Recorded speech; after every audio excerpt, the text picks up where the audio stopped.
দেখেন মার্কেট যদি বহুবার সাইডওয়েজ করে মানে মানে একটার পর একটা আমি দিয়া হরিজন্টাল লাইন দিয়ে দেখাই, দেখি হয় কি না। ঠিক আছে, কি দিয়ে দেখানো যায়, জিগজ্যাগ। ঠিক আছে, জিগজ্যাগ দিয়ে দেখাই।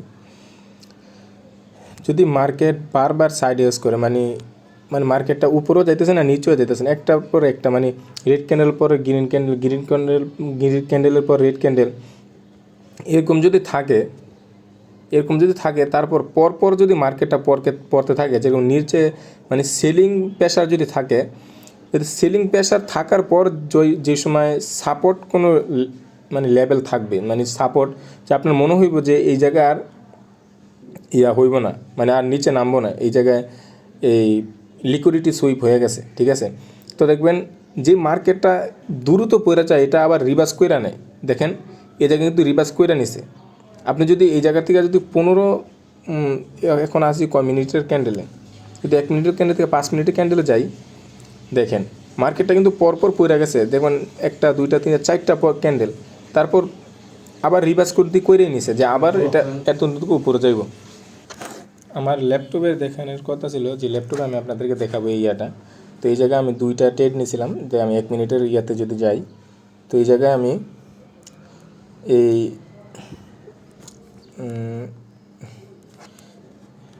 দেখেন এই জায়গায় আমি ট্রেড নিয়েছিলাম। নেওয়ার পর আমি আপনাদেরকে অ্যানালাইজ করে দেখাই, তো আপনারা বুঝবেন। আমি অফ করে দিলাম।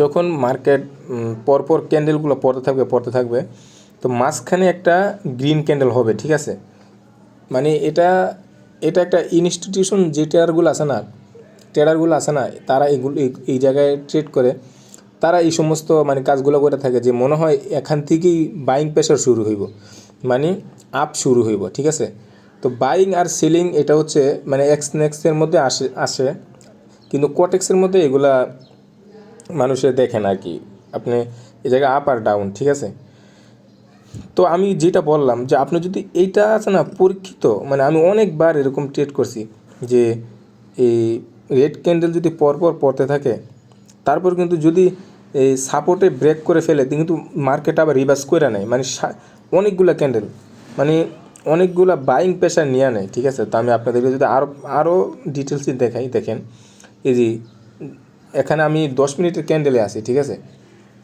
দেখেন 3টা রেড ক্যান্ডেল, তারপর পরপর কিন্তু আবার গ্রিন ক্যান্ডেল হইতাছে, এটা হইব আরও। আপনি যদি দেখেন আরও 30 মিনিটের বেশি আমি মনে করি না। আর এই দেখেন এখনও এটা মার্কেটটা পড়তেছে। ঠিক আছে, এখনও কিন্তু এটা এই বাইং প্রেশার আছে, এই যে উইকগুলো আছে না, উইকগুলো আছে বাইং প্রেশার, দেখুন এখনও কিন্তু বাইং প্রেশার আছে। তো আপনি যদি এই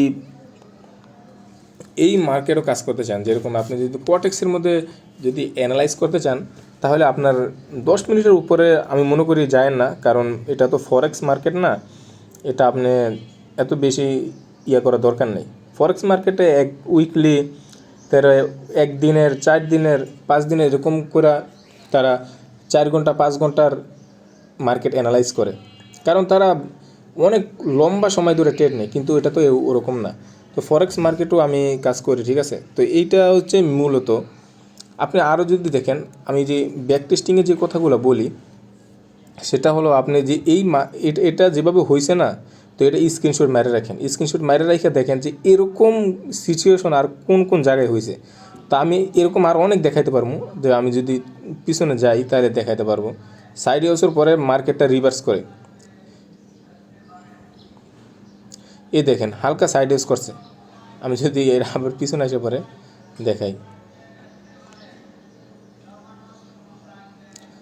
দেখেন হালকা যদি কোনো মার্কেট সাইড ওয়েজ করে, তো যদি ওই মার্কেটটা যদি পরপর মানে অনেক দ্রুত নাইমা যায়, সেটা কিন্তু আবার রিভার্স করে। আপনি চাইলে এগুলো কিন্তু দেখতে পারেন।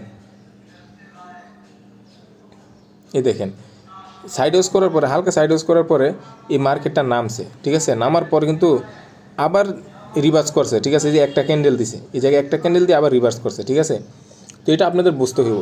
আবার দেখেন আবার রিভার্স করছে, আবার 2টা ক্যান্ডেল 3টা ক্যান্ডেল দিয়ে আবার সেম জায়গায় চলে গেছে। ঠিক আছে, মানে কন্টিনিউ করছে আর কি।